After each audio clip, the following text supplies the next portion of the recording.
अगर आपको अपनी बॉडी में फैट कम करना है तो आपको एक कैलोरी डेफिसिट डाइट फॉलो करनी होगी। मतलब जो आपकी मेंटेनेंस कैलोरीज हैं, जिन कैलोरीज को खाकर आपका बॉडी वेट मेंटेन रहता है, आपको उन कैलोरीज से कम कैलोरीज खानी पड़ेंगी।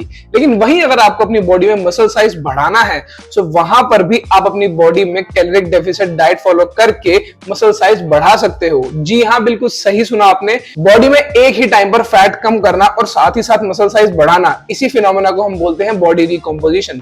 लेकिन ये कितना प्रैक्टिकल है, इसे करने में आपको क्या क्या दिक्कतें आने वाली है, ये सब डिपेंड करता है इन सभी फैक्टर्स पर। फैक्टर नंबर 1, आपका ट्रेनिंग एक्सपीरियंस। अगर आपने जस्ट अभी अभी जिम ज्वाइन किया है या फिर आपको जिम ज्वाइन करते हुए 3 से 4 महीने ही हुए हैं, तो ये बेस्ट और प्राइम टाइम है आपका बॉडी रिकॉम्पोजिशन अचीव करने का। बिकॉज आपके मसल्स पहली बार किसी एक्सटर्नल लोड के अगेंस्ट काम कर रहे हैं, सो ऐसे में मसल्स अपना साइज बढ़ा देते हैं ताकि जब आप नेक्स्ट टाइम वो सेम लोड पिक करोगे तो बॉडी उसे ज्यादा अच्छी तरीके से मूव कर पाएगी। सो इस तरह से आपके मसल का साइज बढ़ेगा और साथ ही में आपने अपनी बॉडी की एक्टिविटी भी बढ़ा दी है। बिकॉज पहले आप जिम नहीं जाते थे तो आपकी एनर्जी भी कम खर्च होती थी, लेकिन आपने जैसे ही जिम जाना स्टार्ट किया, एक्सरसाइज करना स्टार्ट किया, आपकी एनर्जी रिक्वायरमेंट्स, आपकी एनर्जी डिमांड्स बढ़ गई। सो हुआ क्या, आप खा उतना ही रहे हो अब भी, लेकिन आपकी एनर्जी डिमांड्स बढ़ गई हैं, आपकी एक्टिविटी बढ़ गई है। सो ये जो आपकी एक्स्ट्रा एनर्जी डिमांड्स बढ़ी है, ये आपकी बॉडी कहां से लेगी? आपकी बॉडी में जो स्टोर्ड फैट है वहां से। सो इस तरीके से आपकी बॉडी में फैट लेवल्स भी कम होंगे। नाउ वो लोग जिन्हें एक्सरसाइज करते हुए 3 से 4 साल हो चुके हैं, ट्रेनिंग का काफी अच्छा एक्सपीरियंस है उनके पास, नाउ इस केस में यहाँ पर बॉडी रिकॉम्पोजिशन का रेट थोड़ा सा स्लो हो जाता है। नो डाउट आप एक कैलोरी डेफिसिट डाइट फॉलो कर भी अपना मसल साइज गेन कर सकते हो, लेकिन ट्रेनिंग के इस पॉइंट पर आकर आपको विजुअल रिजल्ट्स दिखने बहुत ही ज्यादा कम हो जाते हैं।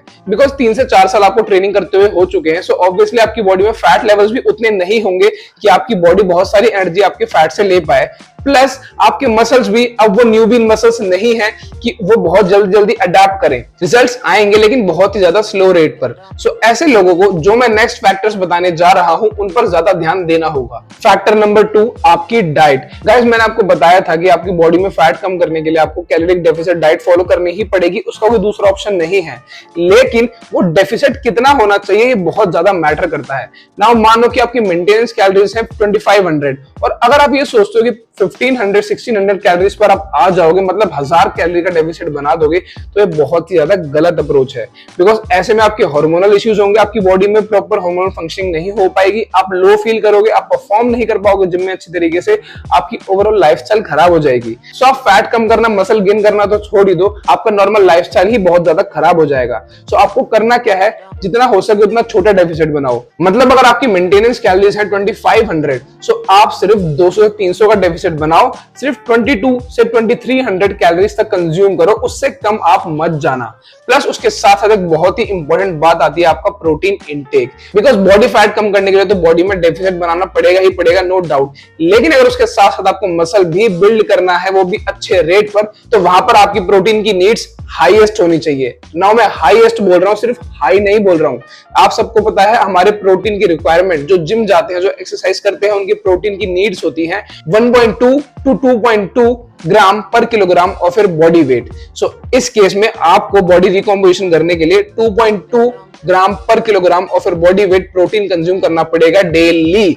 मतलब अगर आपका वेट है 80 किलो तो आपको वहां पर 176 ग्राम ऑफ प्रोटीन कंज्यूम करना पड़ेगा ही पड़ेगा। 2014 में करी गई इस रिसर्च रिव्यू को देखिए जरा। इसमें चेक करा गया था सारे आर्टिकल्स को रिव्यू करने के बाद कि जिन एथलीट्स में हम कैलोरी डेफिसिट बनाते हैं उसमें प्रोटीन के लेवल्स को अपसाइड डाउन करने से क्या फर्क आता है। और उसमें कंक्लूजन में पाया गया कि जितना ज्यादा आपका डेफिसिट होगा सो आपकी प्रोटीन रिक्वायरमेंट भी उतनी ज्यादा ही बढ़ जाएंगी। मतलब जितना बड़ा डेफिसिट आप अपनी बॉडी में बनाओगे सो आपको प्रोटीन भी उतना ही ज्यादा कंज्यूम करना पड़ेगा, जो आपकी पॉकेट में काफी ज्यादा महंगा पड़ने वाला है। बिकॉज प्रोटीन सोर्सेस सस्ते नहीं आते हैं, बहुत ज्यादा महंगे आते हैं। रिसर्च से भी ये साबित होता है कि अगर आपको बॉडी रिकॉम्पोजिशन करते हुए अपना मसल साइज भी मैक्सिमाइज करना है तो वहां पर आपको प्रोटीन हाईएस्ट रेट पर लेना पड़ेगा, ज्यादा से ज्यादा प्रोटीन कंज्यूम करना पड़ेगा आपकी डेली डाइट में। बिकॉज ऑलरेडी कैलोरी डेफिसिट होने की वजह से आपकी बॉडी में एनर्जी लेवल्स काफी कम है। प्लस आपको ट्रेनिंग भी करनी है, वो भी हार्डकोर ट्रेनिंग, ताकि आप मसल ज्यादा बिल्ड कर पाओ, स्टिमुलस बॉडी में प्रोवाइड कर पाओ अच्छा खासा। सो इस स्टिमुलस में आपके मसल्स भी बहुत ज्यादा ब्रेकेज होंगे। सो मसल्स ब्रेकेज को वापस रिपेयर रीबिल्ड करने के लिए प्रोटीन एकमात्र न्यूट्रिएंट है जो हमारी बॉडी में काम आता है। सो इस केस में प्रोटीन बहुत बहुत ज्यादा जरूरी है बॉडी रिकॉम्पोजिशन में, अगर आपको सक्सेसफुल रिकॉम्पोजिशन करना है तो। नाउ ट्रेनिंग की बात आ ही गई है तो यहाँ पे हमारा नेक्स्ट फैक्टर आता है आपका प्रोग्रेसिव ओवरलोड। गाइस अगर आपको प्रोग्रेसिव ओवरलोड के बारे में डीपली जानना है तो मैंने इस वीडियो में बताया हुआ है, सो आप जाकर चेकआउट कर लेना, लिंक डिस्क्रिप्शन में मिल जाएगा। नाउ अगर मैं आपको बोलूं कि आपको जिंदगी भर सिर्फ 5 किलो का डंबल ही लिफ्ट करना है, उससे ज्यादा आपको हैवी नहीं उठाना, उतने ही रेप्स परफॉर्म करने हैं जितने मैं बताऊंगा, तो क्या आप through out the life muscle build करते रहोगे? सो आंसर इज नहीं, बिल्कुल भी नहीं। बिकॉज आपके मसल्स के पास कोई रीजन ही नहीं है ग्रो करने का, वो सिर्फ उतना ही ग्रो करेगा जितने में 5 किलो का डंबल बॉडी इजीली मूव कर पाए। सो आपको अगर आपके मसल्स का साइज बढ़ाना है तो आपको हर वीक किसी ना किसी वे में प्रोग्रेस करना पड़ेगा। या तो उस पर्टिकुलर वेट के साथ रेप्स बढ़ाओ, उसके सेट्स बढ़ाओ, या फिर जो वेट आप लिफ्ट कर रहे हो उससे ज्यादा वेट बढ़ाओ और फिर एक्सरसाइज को परफॉर्म करो। सो इस तरह से आपकी बॉडी में मसल्स का size through out the life बढ़ता जाएगा। नाउ गाइस ये तो हो गए वो फैक्टर्स जिन पर डिपेंड करता है कि आप बॉडी रिकॉम्पोजिशन सक्सेसफुली अचीव कर पाओगे या नहीं।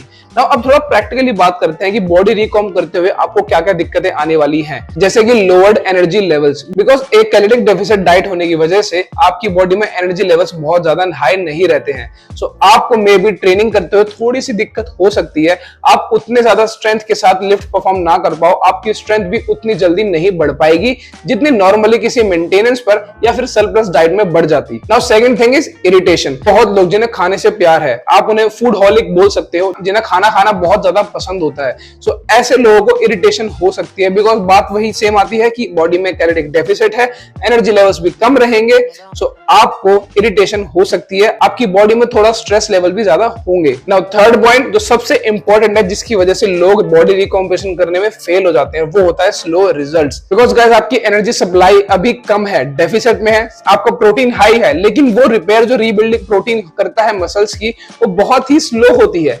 आपका जितना ज्यादा एनर्जी सप्लाई होगा, आपकी रीबिल्डिंग और रिपेयर मसल्स की उतनी ज्यादा स्पीड में होगी, लेकिन जितनी ज्यादा आपकी बॉडी में कैलोरीज कम होंगी और यहाँ पर तो डेफिसिट में है, सो ऑब्वियसली आपके मसल का साइज बहुत धीरे धीरे बढ़ेगा, आपकी स्ट्रेंथ भी बहुत ज्यादा धीरे धीरे बढ़ेगी। सो ये अप्रोच उन्हीं लोगों के लिए है जो लाइफ टाइम लिफ्ट करना चाहते हैं, लाइफ टाइम वो चाहते हैं कि बस मेरा साइज मसल का गेन होता रहे, मुझे फैट नहीं बढ़ाना है।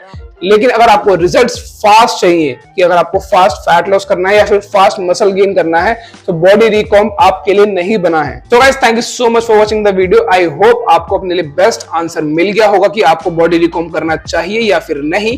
अगर मेरी पर्सनल राय पूछो तो मैं एडवाइस नहीं करूंगा, बिकॉज बॉडी रिकॉम्पोजिशन बहुत ही स्लो प्रोसेस है और एज अ ह्यूमन बीइंग हम यही चाहते हैं कि जितना हो सके रिजल्ट्स उतना जल्दी आए। तो गाइस मेक श्योर आप अपने व्यूज इस पॉइंट पर नीचे कमेंट सेक्शन में जरूर छोड़ें, और अगर आपको कोई क्वेश्चन है तो वो भी कमेंट सेक्शन में छोड़ सकते हो, या फिर मुझे डायरेक्टली इंस्टाग्राम पर डीएम कर सकते हो। तो मैं मिलूंगा आपसे नेक्स्ट वीडियो में, जब तक के लिए tata bye bye, see you.